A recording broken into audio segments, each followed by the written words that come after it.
전일장 복습하고 오늘장 예습하는 모닝 브리핑 시간입니다. 미국보다 저력을 발휘하고 있는 우리 시장입니다. 26일 수요일이었던 어제 시장을 관통한 한마디, 건물 사이에 피어난 장미. 자, 미국 증시는 경기 둔화 우려 등의 투자 심리가 악화하고 있지만 언더독 우리 증시는요, 지난 13거래일 중 12일간 양봉으로 마감, 업종별 순환매 속에서도 어제는 양시장 상승하는 데 성공했던 하루였습니다. 그럼 수급과 함께 특징 섹터부터 심수영 캐스터와 짚어볼까요? 반등에 성공한 어제 우리 증시, 양시장 모두 빨간불 켰습니다. 코스피 지수부터 살펴보시면 0.41% 상승한 2641선에서 거래 마감했는데요. 약보합 출발 후 낙폭을 키웠지만 결국 상승 전환에 성공하는 모습이었습니다. 코스닥 지수는 0.26% 상승한 771선에서 거래 마쳤고요. 선물도 강세 보였는데 기관과 개인은 순매수했지만 외국인은 순매도했습니다. 그렇다면 특징 섹터도 살펴볼까요? 먼저 STO 섹터가 강세 보였습니다. 민주당 STO 정책간담회에 이재명 대표가 참석해 힘을 실을 전망이라는 보도가 나왔기 때문인데요. 섹터 내에서 핀거가 13%대, 갤럭시와 머니트리는 7%대 강세 보였습니다. 다음으로 비철금속 섹터도 강했습니다. 철강과 알루미늄에 이어 이번엔 구리였는데요. 트럼프 미국 대통령이 구리 수입에 대한 국가안보 영향조사를 지시한 가운데 관세를 부과할 거란 예측이 나온 겁니다. 섹터 내에서 대창이 3%대, 사마알미늄은 2%대 강세 보였습니다. 마지막으로 양자 암호 섹터도 빨간불 켰습니다. 삼성전자가 하드웨어 양자 내성 암호 보안칩의 개발을 마치고 샘플 출하를 앞두고 있다는 소식이 들려왔기 때문인데요.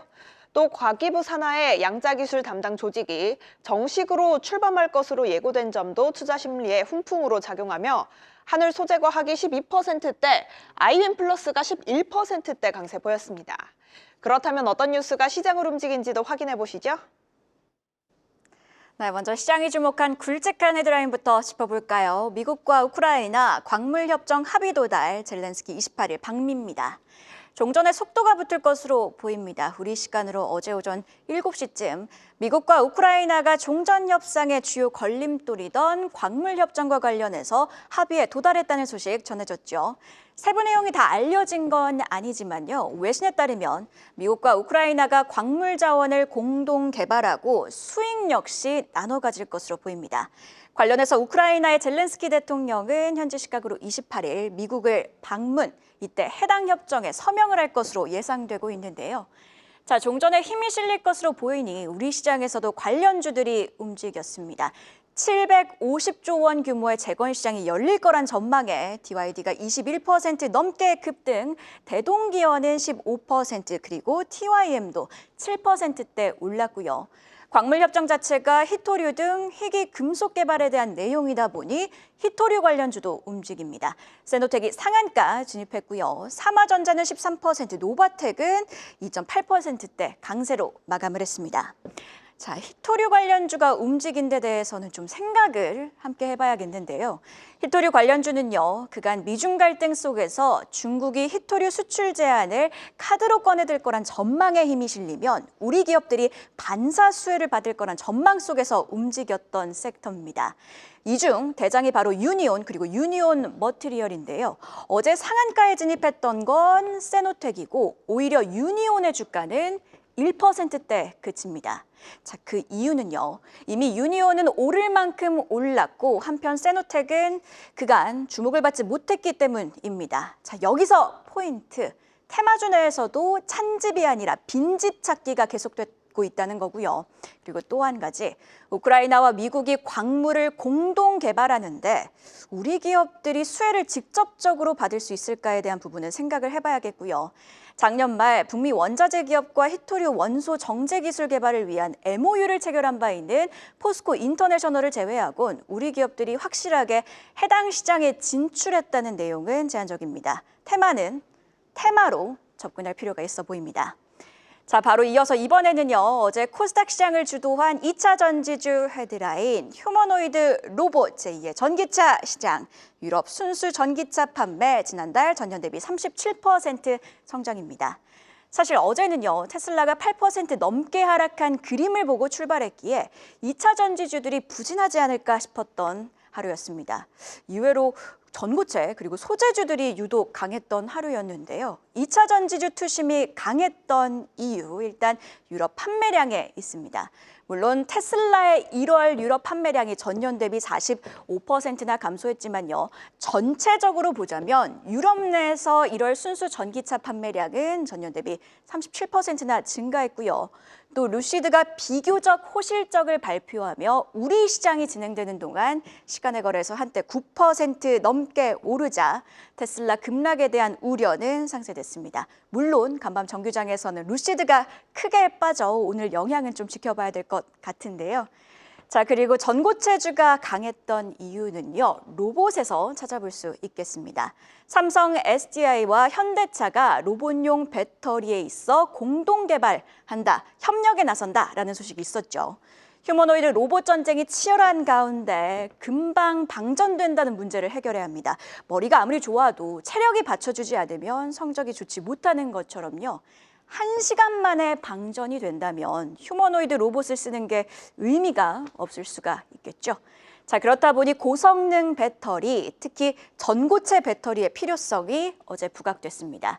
이미 테슬라는요, LG 에너지 솔루션과 그리고 중국 기업들도 중국 기업들끼리 협력 라인을 구축한 상황, 제2의 전기차 시장은 바로 로봇으로 보이고요. 자, 그리고 소재주가 강했던 이유는요, 리튬 가격 반등 기대감에 있습니다. 어제 칠레에서 대규모 정전이 발생했고 이로 인해 국토 90%가 마비됐다고 합니다. 야간 통행 금지령까지 발령이 됐다고 하는데요. 칠레는요, 세계 2위 리튬 생산국인데 생산 차질이 불거지면 리튬 가격도 반등하지 않겠냐, 반등에 힘을 받지 않겠냐, 이런 논리가 시장에 작용한 겁니다. 자, 2차 전지주가 연일 부각이 되고 있는데요. 에코프로 주가 추이를 한번 같이 볼까요? 반등하고 있는 가운데 25일인 화요일에는요. 단기 급등에 따른 부담감으로 4.6%나 하락합니다. 주가는 65,400원대로 내려왔는데요. 자, 어제는 바로 이를 회복합니다. 주가 68,500원 선으로 올라왔습니다. 이런 흐름을 보면 분위기상 시장은 2차 전지주 악재보단 호재에 집중하고 있다는 걸 알 수 있고요. 공매도 재개수에 주가는 바닥을 찍었다는 기대감 등등으로 2차 전지주 반등 분위기는 쉽게 꺼지지 않을 거란 조심스러운 기대가 가능한 시점이 아닐까 싶습니다. 다음 주 주요 이벤트죠. 인터배터리 2025와 그리고 유럽연합의 자동차 지원 산업 액션 플랜도 함께 체크해 봐야겠습니다. 자, 그럼 어제 장 마감 이후에 나온 공시와 일정 함께 살펴볼까요? 장 마감 이후에 나온 공시부터 체크해 보겠습니다. 우선 SNK 폴리텍은 지난해 영업이익 152억 원을 기록했다고 공시했습니다. 이는 전년 대비 무려 436% 증가한 수치인데요. 해당 소식의 시간외에서 상한가 터치했습니다. 오늘 시초가도 주목해 보시죠. 다음으로 VT는 지난해 영업이익 1,109억 원을 기록했다고 공시했습니다. 이는 전년 대비 143% 증가한 수치인데요. 시간외에서는 6.09% 상승했네요. 한편 금강철강은 지난해 영업이익 38억 원을 기록했다고 발표했습니다. 이는 전년 대비 28% 감소한 수치인데요. 다만 보통주 1주당 150원의 현금 배당을 결정하며 시간외에서 3.73% 상승했습니다. 마지막으로 오늘의 주요 일정도 확인해 보겠습니다. 먼저 트럼프 미국 대통령과 키머 스타머 영국 총리가 현지 시간 27일 백악관에서 정상회담을 진행합니다. 앞서 스타머 총리는 현재 GDP의 2.3% 수준인 국방비 비중을 2027년까지 2.5%로 늘리고 다음 의회 임기에는 3%로 늘리겠다고 발표했는데요. 국방비를 증액하라는 트럼프 대통령의 요구에 답한 것으로 풀이됩니다. 한편 앞서 미국, 프랑스 정상회담에서 유럽 안보 보장에 대한 미국의 불확실성이 거듭 확인된 만큼 스타머 총리의 역할은 더 중요한 상황인데요. 이번 회의에서 어떤 발언이 나오는지에 따라 우크라 재건주부터 방산주까지 다양한 테마가 움직일 수 있으니 주목해 보시죠. 다음으로 기아는 스페인에서 2025 기아 EV 데이를 개최합니다. 기아가 행사 개최지로 스페인을 고른 건 유럽연합이 올해부터 탄소 배출 규제 강화를 더욱 강화하며 전기차 시장이 더 커질 것이라 내다봤기 때문으로 분석되는데요. 이번 행사에서 공개될 새 모델들의 반응과 함께 관련주들의 주가 추이도 체크해 봐야겠습니다. 마지막으로 유한양행의 비소세포 폐암 치료제 랭라자의 일본 시장 진출 여부가 오늘 결정됩니다. 일본 후생노동성에서 오늘 사용 승인 여부를 최종 결정할 예정인 가운데 승인이 이루어진다면 글로벌 항암제 시장에서의 입지를 강화할 중요한 이정표가 될 것으로 보이는데요. 지난해 랭라자는 국산 항암제 최초로 FDA 허가를 받으며 국내 제약 산업에 한 획을 그은 바 있습니다. 긍정적인 소식 들려오길 기대해 보겠습니다. 이렇게 공시와 일정까지 확인해 봤는데요. 관련 전망 이어지는 분석에서 더 자세히 알아보시죠. 계속해서 다양한 경제 이슈를 알고 싶다면 구독과 좋아요, 알림 설정 부탁드립니다. AI 캐스터 권미정이었습니다.